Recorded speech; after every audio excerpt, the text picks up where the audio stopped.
Hey guys, it's Cloud. Sorry for not posting tomorrow. I haven't been very motivated lately. But today we are going to read this one shot. It's by the same creator as the Fred one, but this one's a Ron Weasley, and it's called I Adore You, or just Adore You. Summary. After an Aurora mission, Ron Weasley comes home to his girlfriend curled up on their couch and finds her absolutely adorable. Word count 2K, warnings, food, all fluff. So let's get started. Now my voice sounds a bit different. It's just because I've been losing my voice lately. I lost my voice for a little bit, for like a day or so, because I went to a fair. And do you guys know like the Music Express ride? If you live in Canada, you know what I mean. But yeah, so I was screaming on there, and yeah. So I was really stupid, and I went on this ride like 100 times. And was screaming, sorry, my leg just fell. And was screaming a bunch. So yeah. Anyways, and if you hear any background noise, it's just people working on my house or my dogs or my new cat. So yeah, let's actually get started. Ron winced slightly when the door creaked as he opened it, pausing in his step and scrunching up his nose.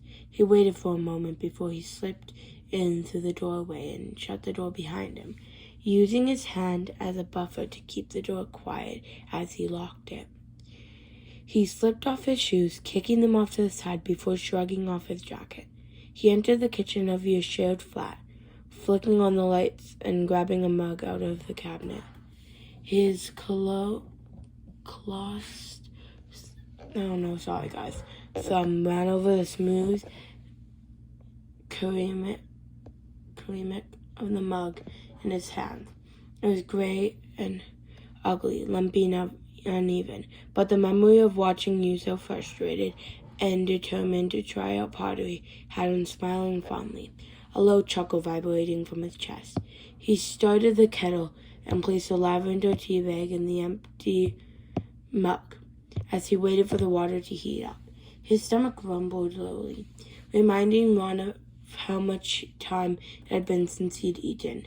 He crossed the kitchen to grab the banana from the other counter. Sorry, guys. Peeling it quickly and devouring it in a few seconds. With hunger now on his mind, he ventured to the fridge, eyes lighting up when he spotted a loaf of banana bread sitting on the top shelf. He couldn't help but get a little excited. It was his mom's recipe. He always begged you to make it ever since Molly gave it to you. He slid the pan out and sat it on the island counter. As he cut himself a slice and dug in, he noticed the warmth still pooling in the center of the loaf, a sign it was only recently made. He glanced towards the bedroom door, furrowing his brows when he saw the door open and the lights were off. But he caught a quiet shuffling from the living room and smiled. The lump of blankets on the couch roughly outlining you, his heavily sleeping girlfriend. Ron returned the loaf of bread to the fridge and poured himself his cup of tea, turning off the kitchen light as he made his way towards the living room, immediately spotting the soft outline of your face in the dark room. The cool lighting from the moon accentuated your features, tracing the curve of your lips, the tip of your nose. Ron placed his mug down on the coffee table before he settled on his knees before you. His hand gently caressed your face, taking a stray strand of hair and tucking it behind your ears. He stirred slightly before your eyes fluttered open. You relaxed into a smile as you saw him before you, leaning over with a fond grin. "Hi, sweetheart." Ron leaned forward to press a soft kiss to your forehead. "Hi, baby," you melted into his touch as his hand lowered to cup your cheek. Ron's bottom lip slipped between his teeth as he looked down at you.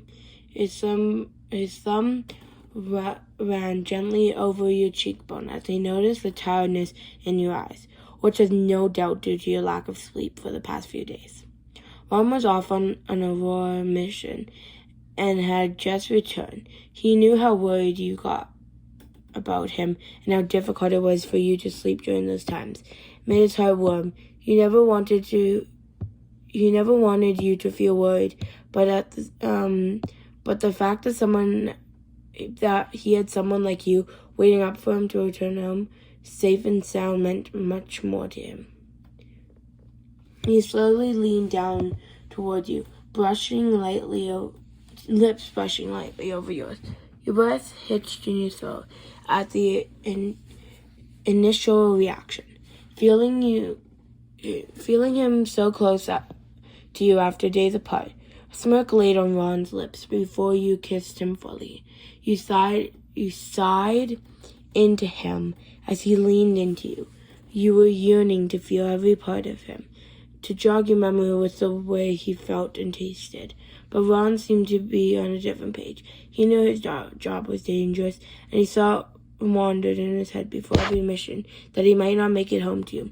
So Ron took his time and tracing your tongue with his own, internalizing every little moan or breath that left your lips as his touch.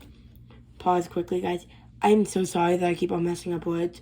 I read this one, but it was like 2 weeks ago, and I kind of forgot to read it beforehand because I'm stupid. So I'm so sorry. Really sorry. But yeah. Where was it? Lips internalizing every little moan or breath that left your lips at his touch. You pulled back for a breath of air. Your eyes closed as you longed to let the feel of Ron's lips linger on your own. Ron watched you closely, feeling his own breath hitch, and his heart melt at the sight of you being so bloody adorable. You tilted your head, banana bread? Ron slowly smiled as you did, watching the way your tongue slipped across your bottom lip, tasting the sweetness he left there. I just couldn't help myself, love, he chuckled. You giggled lightly, sending Ron's heart into a frenzy. It had been so long since he heard your laughter, seeing your smile beaming at him. You were wrapped up in one of his old Gryffindor t-shirts, clutching one of the blankets to your chest on the warm couch. Oh, Merlin. Your head fell to your hands, a realization hit you. I didn't even glaze it. I fell asleep. I'm sorry, Ron. I wanted to stay up and wait for you, but I must have dozed off. Ron couldn't help but smile at your pouty lips and tired eyes. He laughed to himself quietly at first, until it spread into a slight wheeze at your expression. You quickly grew confused, like you were left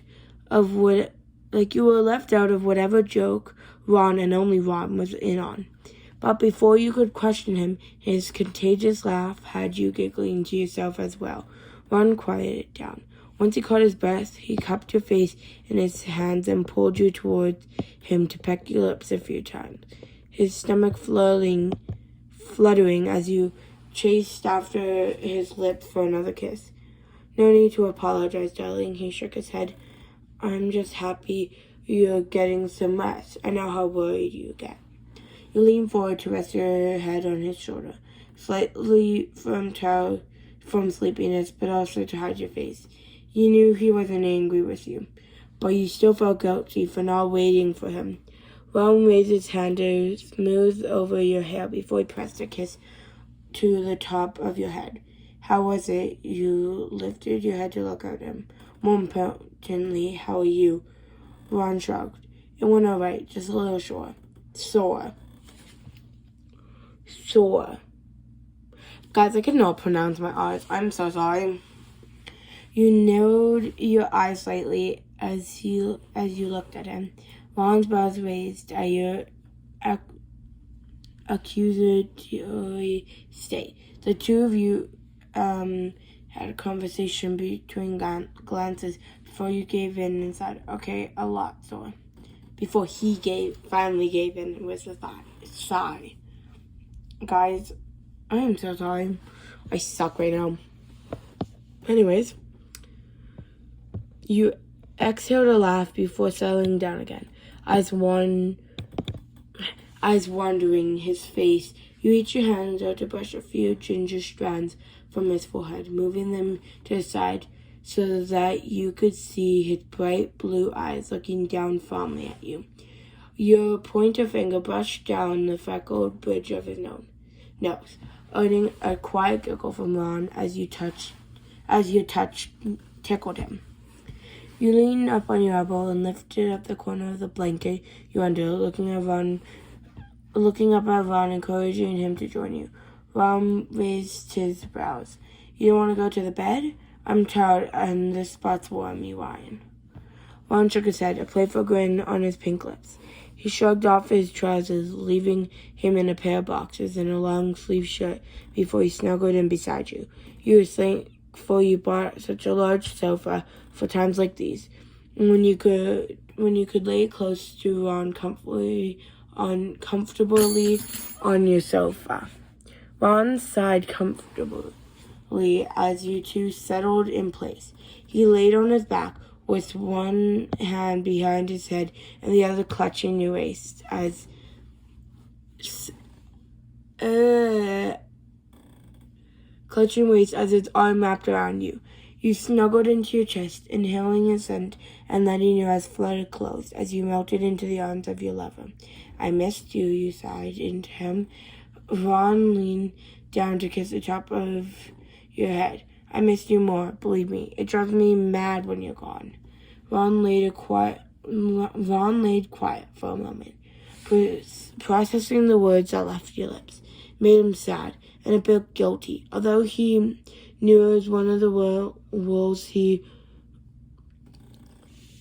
Although he knew if the roles were reversed, he would feel the same. It was hard to be apart, not only because of the amount of tragedies you both experienced in your younger years, but because you loved each other so much it was leaving half of your heart. It's like leaving half of your heart. I'm sorry, he finally spoke up. I hate leaving you.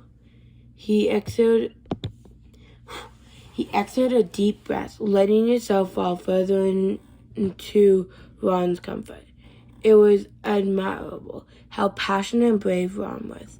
He was determined and hardworking, something that his fellow Aurorans valued when working with him. You were proud to be with him, never missing an opportunity to brag about him to your friends and family. You're a saint, Ron. You chuckled. A saint, You could hear the smirk in his voice. Mind elaborating? You playfully huffed and sat up on your elbows, turning to face Ron, who was already looking at you with a cheeky smile. It makes me proud to be with you. Seeing how much you care for others, how much work you put in to make sure others are safe. He toyed with the button on his Henley-style shirt as you spoke. Ron watched carefully as your dainty fingers shook in place, the way your eyes didn't reach his. His hand came up to rest atop of yours, stopping you in your tracks. He raised your hand to his lips and kissed your knuckles. I know it's dangerous, love. He pulled you closer to him, kissing your forehead lightly. But I'm always going to make it back home to you.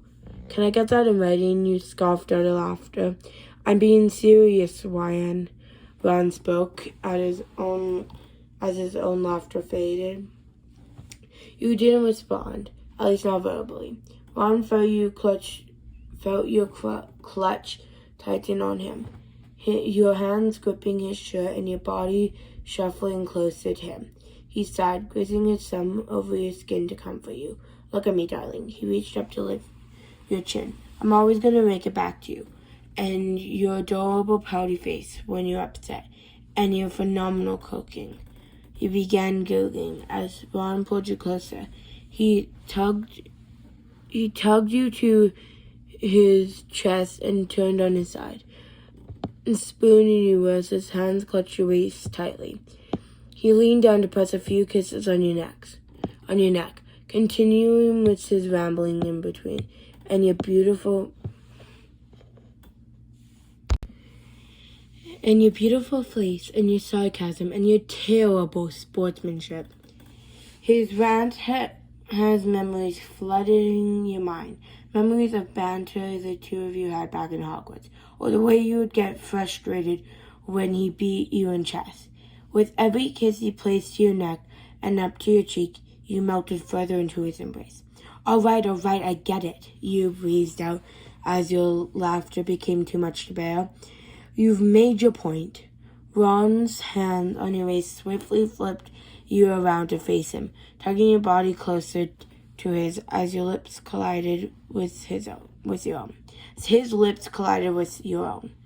A slow moan left his lips as you bit his bottom lip, sending shivers up your spine.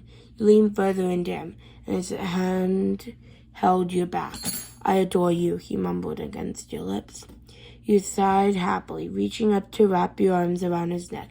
Ron turned over so that he was now on top of you. He settled in between your knees and laid his head on your chest, snuggling his head into the crook of your neck. And I love you, Ron replied with a kiss to your collarbone. You let his hands run through his hair. You let your hands run through his hair, scrunching at his scalp and feeling him go limp in your arms, completely wrapped around your finger. It was only minutes before soft snores left his lips. You smiled to yourself, feeling your heart swell as he was finally home, safe and sound in your arms.